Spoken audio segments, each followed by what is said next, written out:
Karachi defence میں امام بارگاہ میں پیش آنے والے افسوسناک واقعے کو علماء نے دہشت گردی قرار دیا ہے۔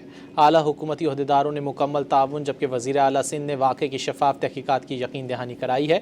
امام بارگاہ کی لیگل ٹیم تمام معاملات کا باریک بینی سے جائزہ لے رہی ہے۔ عمران حفیظ کی رپورٹ۔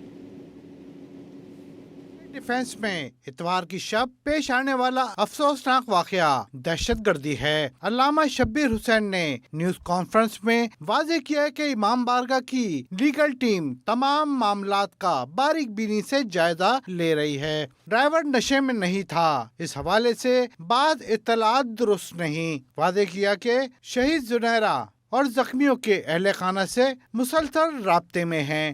تیز رفتار سوزوکی جس کو ہمارے والنٹیئرز نے روکنے کی کوشش کی، اس نے اور سپیڈ دبائی اور عزاداروں پر اس نے چڑھائی کی۔ قانونی کارروائی جاری ہے۔ ایف آئی آر باقاعدہ طور پر ہمارے وکیلوں کے مطابق کاٹ لی گئی ہے۔ اس سلسلے میں کراچی کی مختلف تنظیم، کیونکہ بہت سی تنظیموں نے رابطہ کیا، ہم سے تعاون کے اطمینان دلایا، ہم سے تعاون کیا، ان سب کا شکریہ ادا کرتا ہوں۔ علامہ شبیر حسین نقوی نے سیکیورٹی مسائل کی نشاندہی کے باوجود اقدامات نہ کرنے پر تشویش کا اظہار کیا۔ سندھ میں الحمدللہ ہمارے یہاں کا خطہ کچھ ایسا ہی، یہاں تعزیہ ہندو بھی بناتا ہے، یہاں علم سنی بھی لگاتا ہے، یہاں ہمارا ماحول بہت اچھا ہے۔ اس ماحول کو مد نظر رکھتے ہوئے میں آپ سے عرض کروں گا کہ ایسا کوئی واقعہ دوبارہ رونما نہ ہونے کا انتظار نہیں ہونا چاہیے، باتیں نہیں ہونی چاہیے۔